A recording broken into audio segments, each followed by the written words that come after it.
Grand Final week in Melbourne is a festival of football and one of the biggest events on the nation's sporting calendar. But last year, a story was brewing that promised to rain on the league's parade. What we've seen today is a challenging, harrowing and disturbing read. 4 days before the grand final, allegations of racism were made about one of the game's most decorated coaches at one of the AFL's biggest clubs. The review was handed to Hawthorn 2 weeks ago and was then passed on to the AFL. Families affected say they've had to relive trauma. Former First Nations Hawthorn players and their families had accused previous coach Alistair Clarkson, his then assistant Chris Fagan, as well as welfare manager Jason Burt of racist conduct. The allegations including asking a player's partner to get an abortion and encouraging 2 other First Nations players to break up with their girlfriends. All 3 have strongly denied the allegations since they were first made. I'd be very, very surprised if we weren't able to put a really, really strong case forward that these allegations have been reported in a different way than we saw them when we were at the club. Now, almost 9 months later, the AFL has launched another investigation into Hawthorn and its handling of the allegations of racism. There was a lot of criticism about the AFL for the way it, in my view, mishandled the complaints by the families from Hawthorn. And so it is now trying to put a band-aid over what it didn't do well on the first opportunity. It all started with an internal report commissioned by Hawthorn in May of last year. It came about after a former player had claimed he'd been subjected to racism while at the club. First Nations man Phil Egan was the consultant hired by Hawthorn, and he interviewed several players and their partners and handed in a draft report to Hawthorn in September of last year. None of the coaches were interviewed. Listening to the accounts was absolutely horrific, and the impact that it's had on me has been not dysfunction but occasional despair in trying to type up and read what I've heard. Hawthorn sent the report to the AFL's Integrity Unit, an investigative arm within the league's executive. But by late September, the confidential report had become a very public scandal after some of the participants were interviewed anonymously by the ABC and a response was sought by those involved. The start of the footy finals long weekend in Victoria has been marred by a massive racism scandal. As the story was breaking, former coach Alistair Clarkson was about to start a new job at North Melbourne.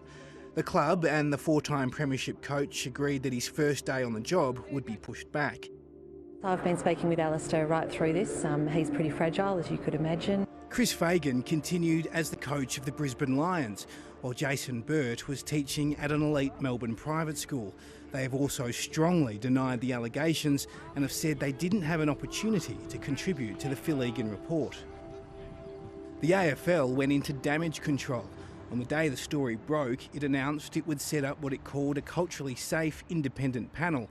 CEO Gillan McLachlan was confident the saga would be resolved within a few months. The timetable is contemplated to have a report done by Christmas. Some First Nations players who had participated in Phil Egan's initial report opted not to take part.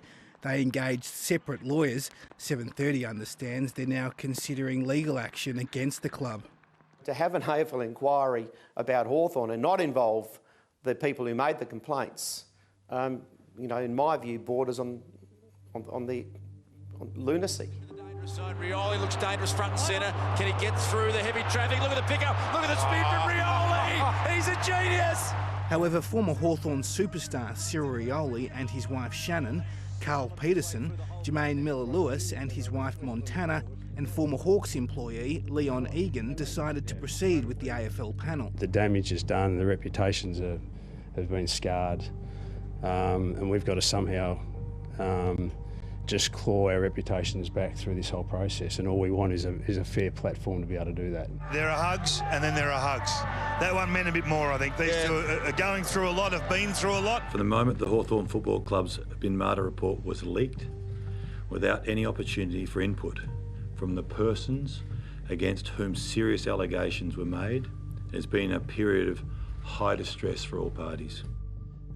Last week it was announced the process had concluded, and in a late night press conference, AFL CEO Gillan McLachlan acknowledged the pain and suffering of the First Nations players had occurred. He also said there were no adverse findings against Clarkson, Fagan and Burt, and said the process was positive and constructive, with both parties agreeing to its conclusion.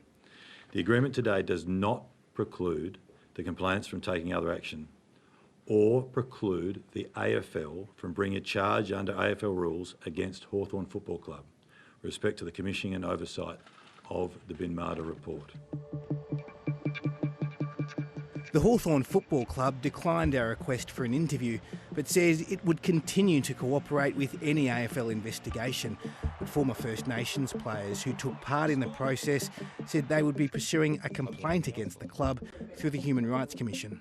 And the role of the Commission is to inquire and to attempt to resolve that complaint.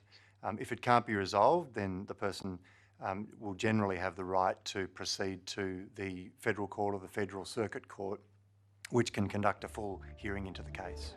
A WorkSafe investigation into the Hawks is also underway.